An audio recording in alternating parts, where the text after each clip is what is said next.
Hey everyone, it's Glenn Solomon with GGV Capital, and I'm really excited about the panel we're about to hold.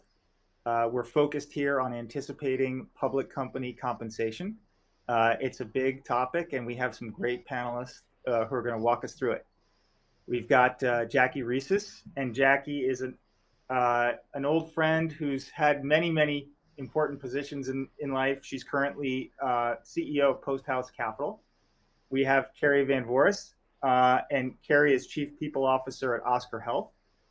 And we also have Amanda Feyerabend, who's Principal at Compensia. Welcome, everybody. Jackie, I'd like to start with you, and maybe we'll do a quick round of introductions. Sure.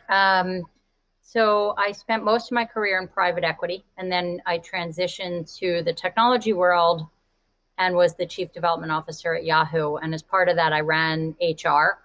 Then I moved to Square. I ran banking and lending at Square. And then I also ran HR at Square. But in addition to that, I've been on several boards that have taken technology companies public. And so I've been involved on compensation committees, both as a head of HR as well as a board member of several companies. So we're really excited to have you and your many perspectives on this topic here today. Kerry, how about you next? Hi, everybody. Thanks, Glenn. I'm Kerry Van Voris. I'm currently the Chief People Officer at Oscar Health. Oscar just went public in March this past year. And a large part of the work, and we'll talk about it today, of course, is compensation related. And a big part of my job over the past 5 years has been running the compensation committee there. Prior to that, I've had various roles in the HR recruiting people space at Amazon, for AWS, at Microsoft, and a hedge fund called Bridgewater. But I'm just excited to be here. So great to have you. Thanks, Kerry. Yeah. Amanda, tell us a little about yourself and Compensia as well. Sure. So Amanda Feyerabend, principal at Compensia. Our firm helps advise compensation committees of technology companies on all of the items that rise under their purview. I've been doing this work for over 20 years, eek. And one of our claims to fame is that we have advised over 2/3 of technology-related companies that have gone public in the past 5 or so years. So also excited to be here. And just for a background in the types of companies I work with, really a full range, large public companies like Adobe and Facebook and AMD, recent IPOs like Pinterest, Opendoor, where I met Glenn, a firm where I work with Jackie, and then other late-stage private companies like Klaviyo and Stripe and Thumbtack. Thanks, Amanda. And I should mention that I chair the comp committee at Opendoor, which is public now, and another of our portfolio companies, HashiCorp, which is a growing private company. And so I really wish I'd conducted this panel several years ago. I'm sure I would have learned a lot that would have helped me in my position today. But anyway, it's great. So I wanted to start with a question around, what a lot of private companies, I think, face as they're starting to think about an IPO as it relates to their compensation. I think the word I'd use is haphazard. Private companies tend to have pretty haphazard compensation structures. Cash pay and equity vary quite a bit across people in an organization, oftentimes having a lot to do when people join companies, and individual unique circumstances that every person has when they're getting hired into companies these days. So when a company begins to think about an IPO, I think there's a lot of rationalization to do to try to get compensation in some order that can be worked on and scaled over time. Maybe Kerry, let me start with you, since the Oscar Health IPO was certainly a huge success. Talk about what the process was like for you, and any tips of the trade you give to others who are going through this as well. Yeah, absolutely. I think one of the big things, Glenn, is like IPO or not, like as you're scaling, or no IPO or not, like if an IPO is coming in 2 years or not, scaling a company, I think having compensation best practices, not just top of mind, but part part of your regular work and cadence is just really important, because those are things that it's really hard to kind of catch up on and I think make right. And I would say really, 4 years before the IPO, we worked in earnest with our partners are at Compensia, and worked in earnest around pay equity. What's the right mix? What kind of benchmarks should we be using to pay people? How do we pay people in band? How should we think about the quartiles and keeping up with, our competitors? How do we think about our burn rate and the kind of equity that we issue to what levels? And so, and those are just some of the aspects that crop up when you're prepping for an IPO, and to have those already dialed in, I would just say is probably the biggest piece of advice that I would give to anyone in my seat. Sounds like you guys were very organized and started this early. Jackie, you've had a lot of experience with companies, both as an operator and on boards. Is it your experience that companies are usually this organized, or when they're not, what are some of the things you've done to try to help them get ready quick? Companies usually have their spots where they're totally disorganized and spots where they're spectacular. I agree with the points that were made, and I think about it in 4 dimensions or 4 bodies of work. The first is just starting with rationalizing the jobs and the levels. Do you have the right people in the right levels in the right jobs? And someone's actually got to do the work to start there. It's kind of foundational. The second thing you need to do is make sure you have a philosophy for how you want to deal with compensation. Mm-hmm. And by that, I mean, are you paying for performance? Are you trying to drive a performance culture? Are you trying to reward people in a very steep type slope? Or are you trying to create more of a meritocracy? And I think there's different philosophies that you can apply based on the principles of how you run the company. Third thing I would do is make sure you focus on the method of how you want to pay. So a lot of pre-IPO companies look at options and then switch to RSUs, or they think they're supposed to switch. But there's a lot of nuances around making that decision, and you don't always have to do that. But you have to think about the method that you're going to use. And then last, you have to develop execution principles for how you want to run your programs. So what time of year, what's the style of the program, who's included, who's not. And so you can do these things very simply, or you could spend months and years honing and improving. And I would, if you haven't done these things, I would start small and just get something up and running, and then build from there over time. Great roadmap for the rest of our discussion. Thanks. Amanda, I'd love to hear from you, because I know you get involved with companies oftentimes in this pre-IPO period.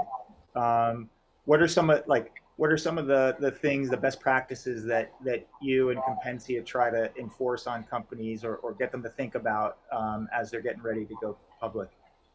Yeah, well, from a practical standpoint, it's having a plan, right? There's kind of an IPO readiness roadmap.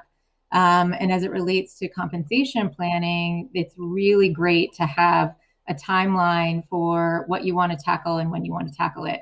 It can be overwhelming, all of the decisions that need to be made, the transitions that may need to be made. And so if you can map that out early on, it's much more helpful and, can keep things organized so you're not piling a bunch of decisions before the board at the last minute. Mm-hmm. And there are some things that, ideally in the 6 to 12 month time frame prior to IPO, you really thought through some of the philosophy and strategy points that Jackie made, such that you can decide, is there anything that we need to start to change at this point, especially as it relates to retention for employees, executives and key talent, thinking through, is there, kind of one big grant that we want to make before we go public that really speaks to how are we going to keep people in their seats in the years following the IPO. And then there are practical things around planning for, severance and change of control arrangements for executives, board compensation as a public company, your bonus program, if you're going to evolve that or adjust it as a public company. So really just, having that roadmap and identifying all your partners and the touch points on when you need to make the key decisions. That's great. Well, let's go down a level and talk about some of the various elements of trying to put this plan together. I wanted to start with kind of cash compensation, both base pay and incentive pay. Um, Maybe starting with base. You know, benchmarks or surveys that you use? Do you try to apply principles fairly across all departments, or do you you know, allow for some variation based on the importance of a particular function, or even star employees in your organization, people with a lot of tenure or seniority or other factors? Kerry, maybe I could throw that to you. What have you seen that works best with respect to base pay? Yeah, I mean, Glenn, I think it comes back to what's your compensation philosophy, right? And so, and Jackie mentioned that in her framework, and I think um, being really clear on that, and then using that to guide decisions when it comes, and that's whether you're, you know, pay for performance, or we pay at the 75th percentile for technology, we pay at the 50th percentile for our other departments. Whatever it is, and using that to guide. I would say on the data and the benchmarks, we've relied a lot on Radford. We've relied on Aon. Oscar's in an interesting mix between technology and healthcare. So what we found is that one survey isn't going to provide us all of the data that we need. And so really utilizing that, and then going back to, okay, you know, what's our philosophy, and how are we going to pay kind of each function? To your point on, you know, whether we pay functions differently, I do think the market determines that. And in order to compete for talent, I would say, especially in the technology and engineering space, it's important for a company to be ready to pay, and to pay at a top percentile to get that great talent. That's a really interesting point, and I've lived through it with lots of my companies. Jackie, curious to get your take on, you know, I'm sure you've been faced with the dilemma more than once in your career where you've tried to enforce kind of a fair pay grade, you know, maybe by function, maybe, you know, giving, you know, recognizing that, you know, certain technical roles are hot commodities and difficult to find, and so maybe paying at a certain level, higher level for those that role may make sense. But then, you know, you identify a very hard to hire person, a unicorn, if you will, and you want to bring that person in, and it's just going to cost a lot, and it's going to break your, you know, whatever sort of bands you've created. Do you relax constraints and try to bring that person in? Do you try to stay fair to the organization? What are the ramifications if you do relax constraints? Curious to get your thoughts on that. I think there are always stars that you're going to want to hire, and you always need to make exceptions. The question is, how often are you making exceptions, and are they truly exceptional? And so I would be completely comfortable focusing on very unique talent that you think moves the needle. And that talent can show up in lots of different departments. It just doesn't have to be a technical talent. You know, one of the dynamics of a heated technology market, for example, are that recruiting teams are in incredible high demand. And so one of the roles you might want to pay up for is a head of recruiting or a head of technical recruiting. And so I think companies should pick their spots on where they apply their judgment to kind of break the bank and break the rules. And then make sure on an annual basis, they're holistically going back and looking at their compensation and making sure that by job, by level, they're being generally fair in how they apply compensation broadly to a company. And I think that's important to make people feel broadly that there is fairness across the board. And there's also pay for performance, where those that are performing better through some measured milestone feel like they're getting rewarded for it on a fairly systematic basis. Speaking of pay for performance, if you think about, you know, bonus pay or incentive cash pay, have you Jackie, at any of the companies you either operated in or sit on the boards of or advise, move to some sort of like executive bonus plan where you try to tie people together, or do you keep those things separate by person? Talk about what that might look like if you do an exec bonus plan and the benefits of doing that. Yeah, I find that I'm often in a contra position. I'll be curious to hear Amanda's feedback after mine, which is for executives of tech companies, I find that most of the compensation is largely included in a equity package, not a cash compensation package. And therefore, I much prefer to keep salaries very basic and not focus on bonus plans that add complexity that's not necessarily going to change the motivation and outcomes of a company. And so I like to keep it simple as a philosophy and then apply a lot of the performance driven goals towards stock appreciation and benefits associated with equity ownership more than I would a bonus plan. Because for the most part, 90% of an executive's compensation is going to be driven out of stock performance and their equity. And so that's the way I've always biased, but I have seen bonuses targeted to a few key metrics, either for internal reasons or internal reasons. You know, that is often a way that a company can run their comp programs. I just am not convinced that it actually drives the incentive that you're truly looking for because it's such a small percentage of someone's comp. Amanda, what do you see out there? Is it more typical that companies are using incentive pay, cash pay as part of compensation packages, and how effective do you think those programs tend to be? Yeah, so I'll say in terms of the data, it's very typical that at least at the executive level, there's a formal cash incentive program. And I think to Jackie's point, there's no right or wrong. It really goes along with what are you trying to accomplish. There are, amazing companies that have operated without a bonus. Square, of course, Netflix, Amazon, Twilio. So it's really what are you trying to sell as the overall compensation package. And the reality is there's a high level of prevalence. So in our Tech 200 database, 96% of companies have a formal incentive program for executives. It's typically those companies that are wanting to show specific pay and performance alignment. And rightly or wrongly, institutional investors and advisors like ISS and Glass Lewis want to see specific compensation decisions that are based on performance. And so a bonus program is a pretty easy way to do that. And in the design, they can be very effective if you're focused on the right metrics, if you have a good ability to set targets with the right probability. The whole idea is that they're incentivizing, they're motivating. And from a best practice standpoint, companies that have incentive plans, you're usually measuring on a top line metric and a bottom line metric. And then the other thing that we're starting to see trending more and more now is, with more conversations around ESG, environmental, social, governance components to pay, companies are starting to weave in ESG metrics to their incentive programs as well. Any types of ESG metrics that you've seen that you think are particularly useful or helpful? Well, in the tech world, the focus has really been on the S.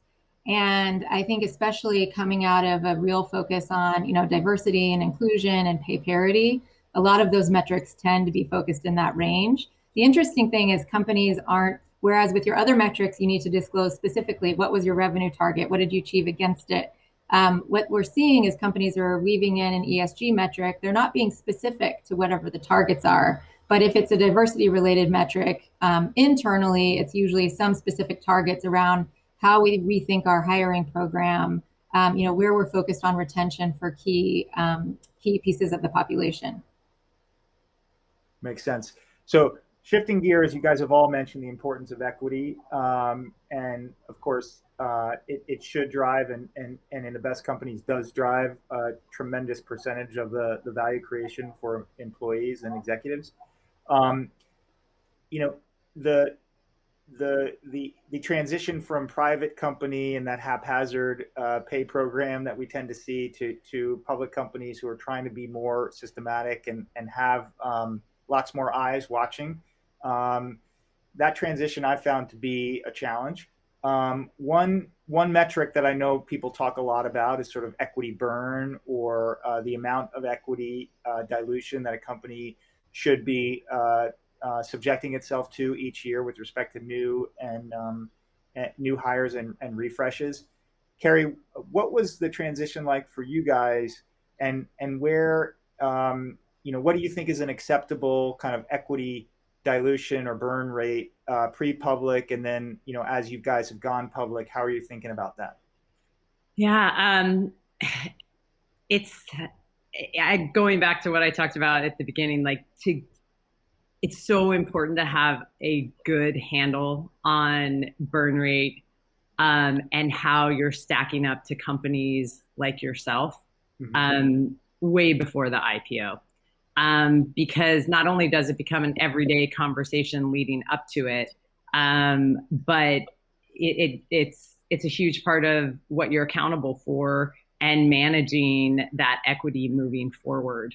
Amanda, you'll help me out here, but one of the big things that we did with our compensation partners at Compensia was getting a handle on it, but looking pre-IPO at what the benchmark said and making sure that we were in line with that. And then also a year prior to IPO, looking at the percentages too, because a lot of companies, and Oscar included in that, there's a lot of hiring, there's a lot of scaling, there's a lot of work done in that year leading up to the IPO. So inevitably, the burn tends to be a bit higher. And then so looking at those percentages, and then also looking at what it should be moving forward, and actually committing to that to the compensation committee. And Amanda, we saw percentages of anywhere from, I would say, 5% to 12% in a year leading up to IPO. Yeah. and then leveling out a bit afterwards, and that's what we're really holding ourselves to, the leveling out afterwards. Amanda, I know there's no one size fits all, but maybe could you give us the goalposts of what ranges typically be? Yeah, and Kerry's exactly right. There typically is a bit of a spike in the year prior to IPO because you're bringing on heavy hitters on the executive team.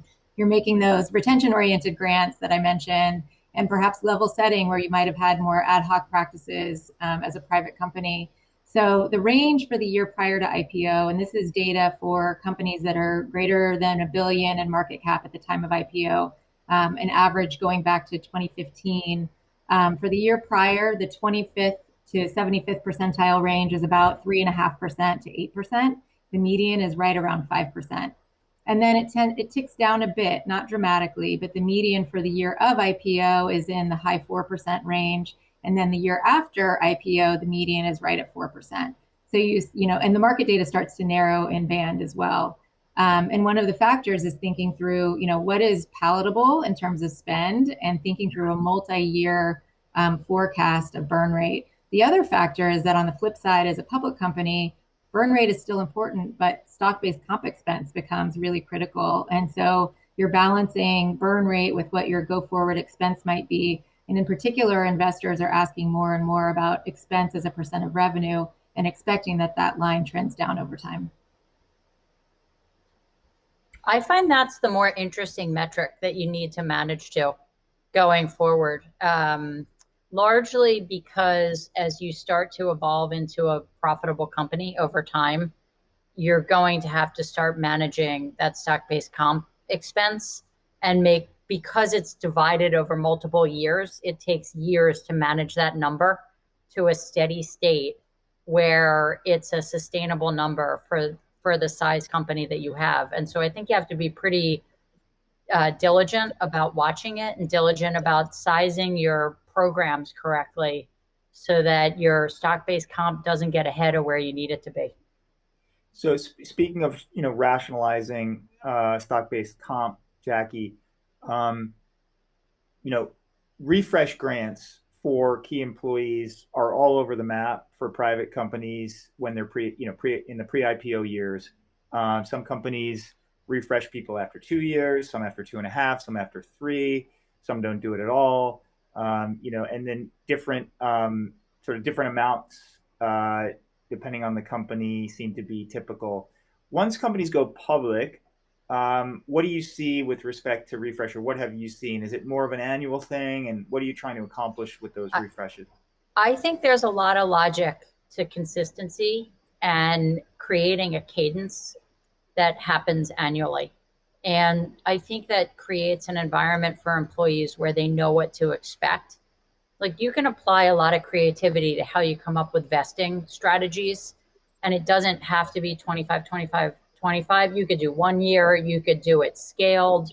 But I do think creating an environment in an employee's mind where they say, I know I will get comp on X cadence, makes it different to someone with regard to expectations. And I don't think you could take an employee population and leave them with questions as to what that timing is, because I think those questions become unhealthy for someone trying to figure out their own compensation. And so I think it's more the consistency that matters more than anything, and communicating it to teams. Amanda, would you say that what you see from public companies is more typically like a consistent annual type refresh for employees, the way Jackie talked about? Absolutely. So there's, a focal date at which you're making those decisions around equity compensation. You're able to balance those vesting dates to understand the retention profile going forward. And I think the big shift is, for private companies, traditionally, you're giving a really big new hire grant, and you're not thinking about refresh until you're largely, the employee is largely vested in that initial grant.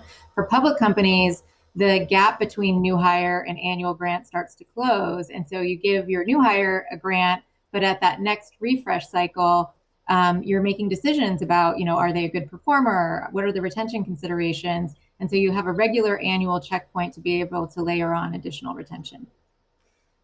So anytime you make changes to a comp strategy, it requires careful communication, so that, because employees care about this stuff a lot. Kerry, curious for you, to the extent you guys made some shift when you were on your way to going public about refreshes and how you're going to handle them, how did you communicate changes in comp to your employee base, and any rules of the road there that you tend to think are best practices? Yeah, I think rules of the road. I think the sooner the better that you can communicate that change is coming, and bringing the employee base along in the transition, the incredible transition that compensation takes and equity takes through the IPO process.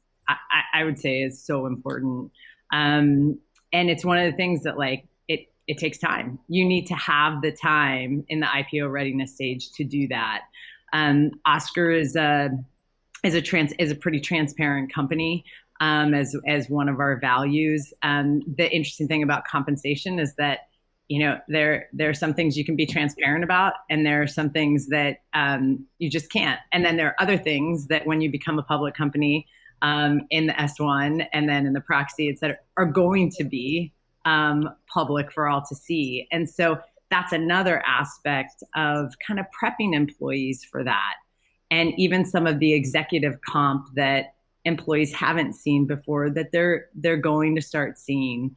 And moreover, just in the communication process, just explaining why the changes are being made, why we're moving from a tenure-based refresh program to an annual grant program that really gives you more indication of what you could make year over year, are just really important things to do for the entire employee base. That's great. Okay, last question, Amanda. For you referenced a couple of times the pre-IPO grant. Anything you want to say about what you see companies doing there to try to lock down, employees and or accomplish other things pre-IPO? Yes, a few things. I think it's really important to understand the existing retention profile for employees. So, running the numbers on what's unvested, not only today, but a year from now, 2 years from now, 3 years from now, and thinking through as it relates to your strategy, what would we want to grant now to ensure we have the right runway for retention? And so, it's a combination of looking at market data, what are typical practices for annual grants, understanding the burn rate, as we talked about from a, kind of top-down perspective, what's palatable, and then ensuring that you've thought through your timeline. When are you going to start with that next regular annual grant as a public company? And so how do you want to stagger what you do today versus what happens as a public company? And that's, to Jackie's point earlier, this is where you can get really creative. You can play around with the vesting, and maybe that grant that you make pre-IPO has backloaded vesting. So it's not adding more onto what's already going to be vesting over the next year or two, but it's really focused on the long term. Great. Well, Jackie, Kerry, Amanda, you guys have given me, and I'm sure everyone else listening, a lot to chew on. This has been a great and rapid fire lesson in how to compensate people in pre-IPO and then transition to public company life. So thanks so much for joining us, and it'll be very interesting to see how companies continue to comp their employees in the future.